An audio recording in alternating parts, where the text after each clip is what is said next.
देखिए ये तो सबको पता है कि अगर ये क्लियर बात कर देगी, सच बात करेगी ना, सबसे पहली तो उसको पुलिस प्रोटेक्शन देगी। बाकी लोग तो बाद में आएँगे। पुलिस की ज़िम्मेदारी है क्योंकि जिस थाने की हदूद में रहती है, इसके साथ कुछ भी होता है, वो पुलिस ही ज़िम्मेदार है, दुनिया भर में बदनाम पुलिस होगी। दूसरा जितना एपी सिंह ने अपने मुल्क में या सीमा ने मुल्क में रहते हुए बदनाम किया है, लगता नहीं कि पाकिस्तान ने इतना बदनाम किया होगा। पूरा दिन बोलते हैं जी पाकिस्तानी बैठ के हमारे इदारों के खिलाफ बात करते हैं। भाई असल बात तो वो सीमा कर रही है, सीमा से आप करवा रहे हैं। आपके मुल्क का कि नाम का, इज़्ज़त का, आपके धर्म का मज़ाक वो उड़ा रही है, हम नहीं कर रहे। सबसे पहले तो आप उसको लगाम दें। दूसरी बात ये है दंगे कि भड़काना, दंगे धड़काना, दो देश की अगर दुश्मन देश भी है तो उनकी सांप्रदायिकता को ठेस पहुंचाना किसका काम है? पहला नारा लगा हिंदुस्तान, एपी सिंह ने कहा हिंदुस्तान, सीमा ने कहा जिंदाबाद। एपी सिंह ने कहा पाकिस्तान, सीमा ने कहा मुर्दाबाद। आपने पाकिस्तान बोला क्यों? क्या तुक आपने था? पाकिस्तान बोला क्यों? आप वहां पर गदर की शूटिंग हो रही थी, आप वहां पर सन्नी देओल बने हुए थे, नीचे वो सकीना बैठी हुई थी। आपने किस तरह की साइकोलॉजी करी? एक सुप्रीम कोर्ट का वकील, एक सुप्रीम कोर्ट का वकील जिसका काम कोर्ट्स में होता है। मैं सीमा के घर गई तो मैं साड़ी पहन कर गई, मैं काला कोट पहन कर नहीं गई। जी। ठीक है, मैं वहां एक महिला की हैसियत से गई थी। ठीक है, तो आप सुप्रीम कोर्ट के वकील हैं, आप जाकर किसी दो देशों के, एक देश के खिलाफ आप नारे लगवा रहे हैं। ठीक है, अगर यही काम कोई दूसरा कर देता तो एपी सिंह लग जाते कि ये बहुत कितना गलत कर दिया। दूसरों ने ठीक नहीं है, किया तो एपी सिंह साहब को इतनी तकलीफ हो रही है और वो बोल अगर रहे इतना हैं गलत है, वकालत के तो कितनी पेशे को तकलीफ बदनाम कर रहे हैं, वकालत के पेशे को बदनाम कर रहे हैं। अगर पाकिस्तानियों ने गलत कहा है, अगर कहा है तो आप उनके साथ में पर्सनल हुए हैं। आपने पाकिस्तानियों पर अभद्र टिप्पणी की है, गुलाम हैदर पर अभद्र टिप्पणी की है। आप बार बार कहते हैं कि उसने तीसरी शादी कर ली, उसने चौथी शादी कर ली, उसकी पहली पत्नी का मुझे फोन आया, उसके ये आया। आपकी अगर पाकिस्तानियों ने गलत थंबनेल लगाए हैं, आपको गालियां दी हैं, तो वो आपको कहा है क्योंकि आप पर्सनली इस केस में इन्वॉल्व हैं, आप सीमा के भाई बने हुए हैं। आप जी। लगातार कटाक्ष करते रहे हैं। किसी भी पाकिस्तानी ने भारत के वकील, किसी भी भारत के वकील को, मुझे भी 9 महीने लगातार इस इन प्लेटफॉर्म से जुड़ते हुए देखते होगा, किसी भी वकील को पर्सनली ये नहीं कहा, हमेशा ये कहा है कि भारत में इंसाफ होगा। गुलाम हैदर ने कहा है कि भारत महान देश है। ठीक है, बिल्कुल। और इस देश में मेरे साथ में न्याय होगा। मुझे वहां के इदारों पर, मुझे तो उनकी ना, मतलब जो वो वर्ड्स होते हैं ना, जो उर्दू वर्ड्स होते हैं, मुझे नहीं समझ में आते। मुझे इदारों का मतलब नहीं पता आज तक भी कि मुझे ये वहां के इदारों पर काम। डिपार्टमेंट्स आपके जैसे आपका कोर्ट, आपकी पुलिस, आपका होम मिनिस्ट्री, ये डिपार्टमेंट्स है। उसको अच्छा इदारे अच्छा, बोलते हैं। जी। हाँ, तो उन्होंने यही कहा है कि मुझे वहां के इदारों पर भरोसा है, वहां की सरकार पर भरोसा है, मोदी जी पर भरोसा है, योगी जी पर भरोसा है। मैंने कभी भी नहीं सुना कि हिंदुस्तान के वकील ऐसे हैं। अगर उसने कहा है, मैंने एक बार गुलाम हैदर के लिए भी बहुत गुस्सा किया था कि आप क्यों बोल रहे हो एपी सिंह को, क्यों बोल रहे हो उनके परिवार को, क्यों आप चप्पल जूते दिखा रहे हो? मत करो ऐसे भैया, आप गुस्से में हैं, आप फ्रस्ट्रेटेड हैं, आप परेशान होइए। सा ये कि जिसके 4 बच्चों पे कब्जा हो जाए और उल्टा उसको ही ब्लेम करें जी यूट्यूब चैनल चला रहा है, उसको ये कहें जी वो जो है चौथी के चक्कर में लगा हुआ है, तो आप खुद बताएं कि उसको बुरा नहीं लगेगा। उसकी भी माशरे में इज्जत होगी, जहाँ-जहाँ जाता होगा लोग उससे पूछते नहीं होंगे, क्या बना तुम्हारे बच्चों का? तुम्हारी बीवी भाग गई।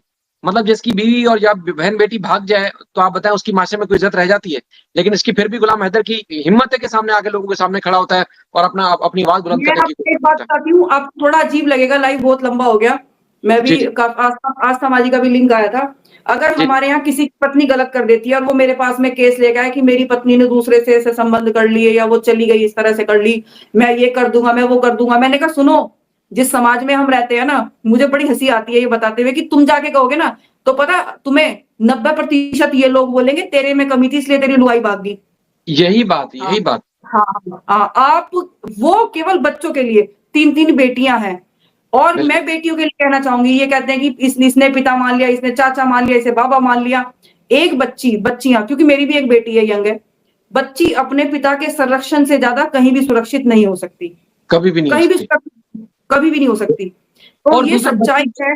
बच्चों के खिलाफ बोलता कौन है जी? वो बैठ के बोलते हैं जी बच्चों को तो बख्श दो, बच्चों के बारे में वो बुरे-बुरे अल्फाज बोलते हैं। कौन बोलता है? बच्चों के बारे में किसी एक ने बात की है। उल्टा ये कहते हैं जी बच्चों के बारे में परेशान हैं हम, कि उनको खाना नहीं मिलता, उनको सोने की जगह नहीं मिलती, वो तीसरी जगह जाके सोते हैं। तो अब ये तो सारे लोग चाहे इंडिया के या पाकिस्तान के, वो तो ये बातें करते हैं। बच्चों के खिलाफ किसने बात की आज तक? नहीं, सीमा ने भी मुझे मैसेज किए थे तो उसने यही बोला था कि सब अपने अपने बच्चों का ख्याल रखें। तो उसने फिर एक फोन से फोन भी मुझे किया था। तो मैंने उसे तब भी यही कहा था कि मैंने उसे ये कहा था कि तुमने लिखा है कि सब अपने अपने बच्चों का ख्याल रखें, तो मेरे बच्चे या जितनी भी भारत की महिलाएं, पाकिस्तान की महिलाएं, पाकिस्तान के व्यक्ति, जितने भी लोग यूट्यूब पर अपना लगभग सभी के बच्चे उनकी सरजमीन पर हैं, अपने माँ बाप के पास में है। अगर मैं यहाँ पर आवाज उठा रही हूँ या कोई बात कह रही हूँ तो मेरे बच्चे मेरे संरक्षण में है, ठीक है। जी मैंने कभी उसके लिए रिस्क नहीं उठाया। तुम्हारे बच्चे यहाँ पर हैं, पाकिस्तानी सिटीजन है, कभी सोच कर भी नहीं देख सकते। स्कूल में जाएंगे, अरे वो ये वही है पाकिस्तानी जिसकी माँ 4 बच्चों को लेके वो भाग के आई थी। वो ये बच्चों जी की इमेज है। वो कहती है कि मेरा प्यार अमर हो गया, गूगल से सर्च कर सकते हो। बच्चे जब जवानों की गूगल पे क्या सर्च करेंगे, सीमा हैदर तो तुरंत आ जाएगा। एक महिला प्रेमी के संग 4 बच्चों को लेकर भारत की होगी, अवैध रूप से घुसी, पुलिस की कस्टडी में रही। ये आप अपने बच्चों को दिखाएंगी? ये जी हाँ। ये आपकी ये आपकी गूगल पर पहचान है? ये बताइए जरा। अब जैसे एपी सिंह साहब मतलब फरमा रहे थे, एपी सिंह साहब फरमा रहे थे जी, बच्चे जब बड़े होंगे देखेंगे कि हमारी माँ के खिलाफ क्या क्या बात करते थे, तो मुझे बड़ा दुख होता है, मुझे बड़ी तकलीफ होती है, मुझे रोना आता है कि मोमिन मलिक साहब ने बोल दिया कि मेरी गर्लफ्रेंड थी। तो मसला ये है कि हम तो यही कहते हैं बच्चों ने तो पाकिस्तान वापस आना है, लेकिन ये लोग यहाँ पाकिस्तानी जब वीडियो दिखाएंगे, कल तो तुम भाई हिंदू बने हुए थे, आज फिर मुस्लिम बने हुए हो, तो बच्चों की जिंदगी कैसे गुजरेगी? और खासतौर पर इन बेटियों के रिश्ते कैसे होंगे? मासूम बेटियां हैं, लड़कियां हैं, जाहिर है अब लोग आगे पीछे बहुत सारी बातें सोचते हैं, क्या होगा उनकी जिंदगी का? तो उनकी जिंदगी, उनके फ्यूचर का खिलवाड़ तो एपी सिंह साहब कर रहे हैं या उनकी मां कर रही है बैठ देखिए, के। मोमिन मलिक जी, वो मैं आपको एक बात बताती हूँ, ये कहने का तरीका होता है। मोमिन मलिक जी ने किस एसेंट में कहा होगा मैं समझ सकती हूँ। आपने कहा होगा, जैसे कि आप मुझे कहने लगे तुम्हें सीमा की चिंता है, ये चिंता है। अरे मुझे की चिंता होगा? सीमा हैदर का मेरी बहन है, सीमा हैदर का मेरी गर्लफ्रेंड है, तो वो उनका बिल्कुल तरीका रहा होगा। सीमा हैदर को भारत का कानून सजा देगा, मेरी कौन सा वो बहन लगती है मैं उसे ये बोल दूं? यही बात सर थी, वो मेरा ही इंटरव्यू था, इसी चैनल पे पड़ा हुआ है, इसी का क्लिप उठा के सीमा ने जो है वो दूसरे चैनल पे दिखाया, और कि देखें जी मुझे बड़ा दुख होता है, हम भी इंसान हैं, हमें बड़ी तकलीफ है, और जो है मेरे बारे में इस तरह की बात कर रहा हूँ। एपी सिंह साहब को भी सिर्फ मतलब इतनी सारी लाइव में 7-8 महीने की लाइव में जिन जिन लोगों ने बात की, किसी बात से उनको तकलीफ नहीं हुई। मोहम्मद मलिक ने ये कह दिया जी मेरी कोई गर्लफ्रेंड थोड़ी है, उस बात पे एपी सिंह को भी बड़ी चैन से नींद नहीं आ रही, और सीमा भी जो है वो तो रोती है आपने कि मेरे बारे में बात है। आपने आपने भारत के लोगों को क्या क्या कहा है? हम हमारे सीने में दिल नहीं है, हमें तकलीफ नहीं होती, हम इस मिट्टी में पैदा हुए, हमने जन्म लिया, हमारे चाचे मामे, हमारा परिवार जिन्होंने फौज में अपना बलिदान दिया, हमें आप आतंकवादी बोल सकते हो, हमारे ऊपर कुछ नहीं है, लेकिन आपको कोई कुछ ना बोले।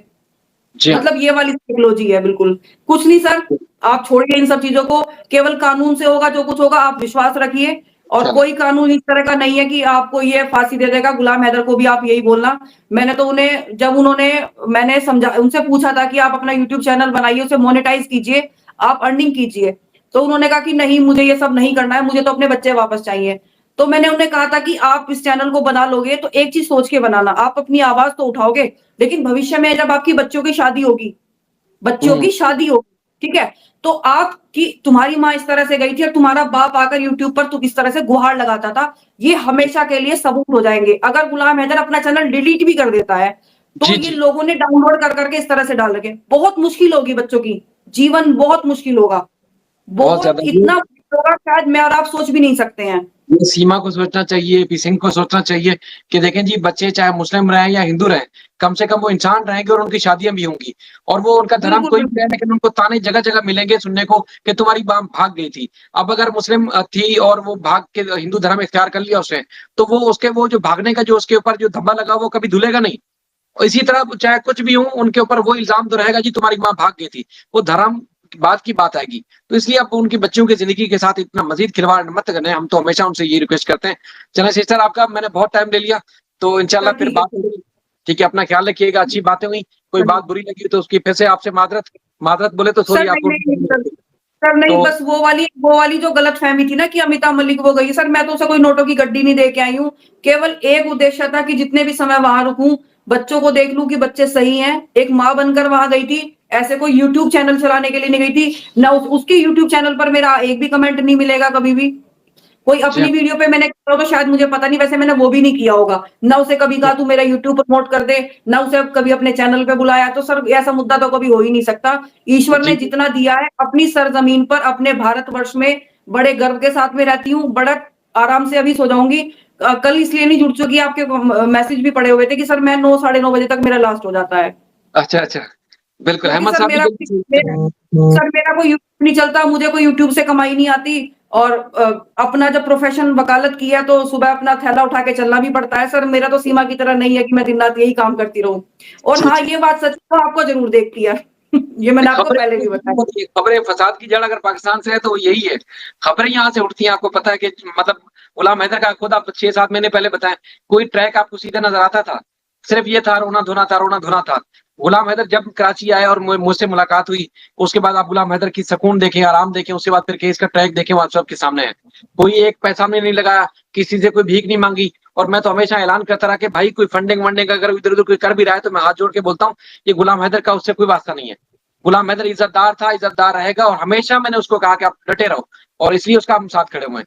तो कभी भी हमने किसी की इंसल्ट नहीं की। मैं जितने भी हिंदू बहन भाई हैं, कभी भी हालांकि कोई और भी गलती कर जाता है तो मैं उसकी तरफ से भी मादरत कर लेता हूँ, माफी मांग लेता हूँ, भी मैं माफी मांगता हूँ, क्योंकि मासूम आदमी है। गुलाम हैदर को खुद को भी नहीं पता कि मेरे साथ हो क्या रहा है। तो इसलिए हम तो चाहते हैं कि आप सब, और मजे की बात ये बताऊं कि पाकिस्तान में जितने भी रहने वाले हैं ना, वो इंडियन फिल्में जरूर देखते हैं। कल परसों हम फैसल भाई के चैनल पे बात कर रहे थे, तो उन्होंने कहा जी एज ए विटनेस मैं तुम्हें बुलाऊंगा इंडिया।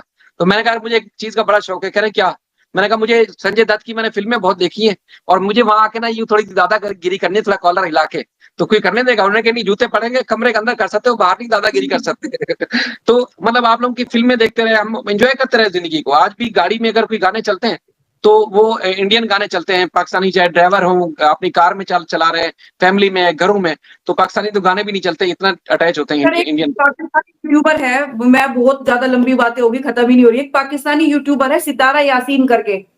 जी जी जी। हाँ, तो सर मैंने देखा है कि वो उनकी भी पति ने 2 निकाह किए हैं, वो भी मैंने थोड़ा सा देखा। वो स्ट्रगल से वो गुजरी है बहुत ज्यादा। सर आज वो किस तरह कितनी डैशिंग दिखती है। और मैंने ना, मैं रील स्क्रॉल कर रही थी तो मैंने उनका देखा कि वो जो इंडियन गाने हैं ना उन पे रील्स बनाती हैं वो। जी जी। वो सारे मैंने हाँ